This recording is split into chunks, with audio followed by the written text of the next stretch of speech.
हमारे देखिए मुमरा के एमएलए जो हैं जितेंद्र आव्हाड साहब, उन्होंने अपने 3 टाइम के टेन्योर में 15 साल के अपने कार्यकाल में उन्होंने क्या दिया है मुमरा को। एक गवर्नमेंट अच्छा हॉस्पिटल, एप्रोप्रिएट हॉस्पिटल नहीं बना सके। अब वो माँ चली गई तो उसके 2 बच्चों की केयर कौन करेगा? अगर फैसिलिटी होती अवेलेबल, डॉक्टर होती अवेलेबल, केयर करते तो ऐसा नहीं होता। ये उनकी लापरवाही है।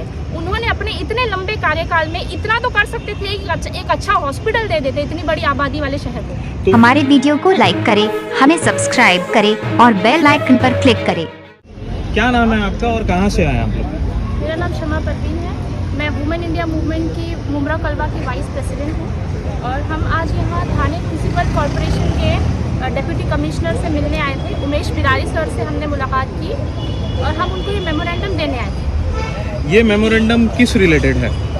ये मेमोरेंडम इस रिलेशन में था कि 9 तारीख की रात को थाने मुमरा के हकीम अजमल खान टीएमसी का जो हॉस्पिटल है वहाँ पर एक 27 इयर्स की फीमेल नाजरीन कुरैशी की डेथ हो गई। और वो जो डेथ उनकी हुई थी वो हॉस्पिटल की इररिस्पॉन्सिबिलिटी की वजह से हुई। उनकी रात के 8:30 बजे उनको बेबी डिलीवर हुई, वो नॉर्मल डिलीवर हुई, मगर उसके बाद केस बहुत क्रिटिकल हो गया और वहाँ पे कोई भी डॉक्टर, कोई भी गायनेकोलॉजिस्ट अवेलेबल नहीं थी उस वक्त जो केस को हैंडल कर सकती थी। वो इन्वर्टेड यूट्रस का केस था, ब्लीडिंग बहुत ज़्यादा होने लगी, तो एक्सट्रीम ब्लड लॉस की वजह से सिस्टर्स जो थी अवेलेबल, सिस्टर्स ने ही डिलीवरी कराई और सिस्टर केस को हैंडल नहीं कर पा रही थी। तो डॉक्टर की अनअवेलेबिलिटी की वजह से केस ऐसा हुआ, इस कंडीशन को पहुँचा था। उसके बाद उनको कलवा में रिफ़र किया गया, सिस्टर्स ने कलवा जाने के लिए कहा, बट जब स्ट्रेचर पे पेशेंट को वो लोग लेकर जाते हैं तो नीचे एम्बुलेंस में ड्राइवर भी अवेलेबल नहीं था। हाफ एन आवर एटलीस्ट उन लोगों को वहाँ पे वेट करना पड़ा ड्राइवर के लिए, तो उसमें भी ब्लड लॉस होते रहा पेशेंट का और कंडीशन उसकी और क्रिटिकल होती गई। देन अल्टीमेटली सिस्टर खुद कहती है कि आप कलवा जाने तक पेशेंट बचेगा नहीं, तो बेटर आप कोई करीब के हॉस्पिटल में चले जाइए।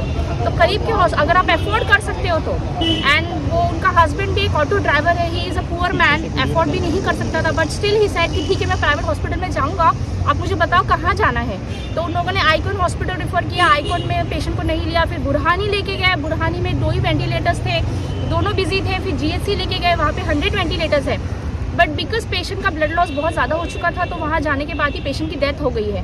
तो ये जो डेथ हुई उस माँ की, वो उसकी एक न्यूबॉर्न बेबी है, एक 4 साल की और बेबी है, तो अब उनका केयर कौन लेगा? ये माँ की जो डेथ हुई है ये हॉस्पिटल की इररिस्पॉन्सिबिलिटी की वजह से हुई है। अगर डॉक्टर अवेलेबल होते, ड्राइवर अवेलेबल होता टाइम पे कलवा हॉस्पिटल ले जाने के लिए, तो शायद आज वो जिंदा होती। तो आज आप आए थे यहाँ डिप्टी कमिश्नर से मिलने के लिए, तो आज उन्होंने आप लोगों को क्या आश्वासन दिया है और इस केस के रिलेटेड वो आगे क्या कार्रवाई करेंगे और क्या एक्शन लेंगे? आप लोगों की क्या बात हुई है उनके साथ में? जी, उन लोगों ने कहा कि उन जो डॉक्टर्स जो अनअवेलेबल थी, जिनकी ड्यूटी वहाँ पर उस वक्त थी, उनसे इन्वेस्टिगेशन की जा रही है। उनको फिलहाल तो 12 तारीख को ही, 12 जनवरी को उनको सस्पेंशन दे दिया गया था, उनको सस्पेंड कर दिया गया है और इन्वेस्टिगेशन जारी है। सेकेंडली वो ड्राइवर को भी नोटिस दे दी गई है, उसके खिलाफ भी एक्शन लिया जा रहा है। और कमिश्नर साहब ने हमको, डिप्टी कमिश्नर साहब ने हमको ये आश्वासन दिया है कि आने वाले 2 महीनों में मार्च तक जो है हॉस्पिटल की फंक्शनैलिटी बिल्कुल इम्प्रूव हो जाएगी। सारे फैसिलिटीज़ वहाँ पे अवेलेबल किए जा रहे हैं। फिलहाल फॉर टाइम बीइंग उन लोगों ने एक अश्विनी देशपांडे नाम की डॉक्टर वहाँ पे जो है रिक्रूट की है और वो डॉक्टर भी अवेलेबल अभी वहाँ पे रहेगी। और भी फैसिलिटीज़ वो लोग अवेलेबल करने वाले हैं, डायग्नोस्टिक फैसिलिटीज़, और जो भी गवर्नमेंट की स्कीम्स है वो उस हॉस्पिटल को मल्टी स्पेशलिटी बनाने का इनका प्लान है। और इन्होंने कहा है कि by the end of March वो हॉस्पिटल फंक्शनल हो जाएगा। क्या आपको ये लगता है कि 15 से 18 लाख की आबादी वाले मुमरा शहर के अंदर सिर्फ एक हॉस्पिटल में डॉक्टर का होना जो है, तो उससे हम सारे हमारे शहर के लोगों को जो है तो हम फीड कर पाएंगे?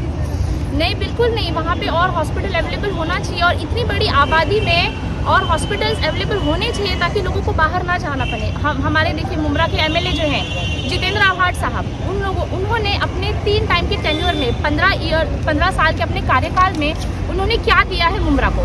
एक गवर्नमेंट अच्छा हॉस्पिटल, एप्रोप्रिएट हॉस्पिटल नहीं बना सके कि वहाँ की पब्लिक वहीं से इलाज करा सके, उनको कलवा तक ना जाना पड़े। और इतनी ट्रैफिक होती है मुमरा में, हॉस्पिटल बहुत सारे लोग तो पहुँच भी नहीं पाते हैं, रास्ते में ही डेथ हो जाती है। अब वो माँ चली गई तो उसके 2 बच्चों की केयर कौन करेगा? अगर फैसिलिटी होती अवेलेबल, डॉक्टर होती अवेलेबल, केयर करते तो ऐसा नहीं होता। ये तो एक केस हाईलाइट हुआ है और ऐसे बहुत सारे केसेस होते होंगे। कितनी माँ ऐसी चली जाती है डिलीवरी केसेस में, बहुत सारी फीमेल्स की डेथ हो जाती है, हमें पता नहीं चलता। बस ये केस हाईलाइट हो गया है तो हमें पता चला है। तो ये उनकी लापरवाही है।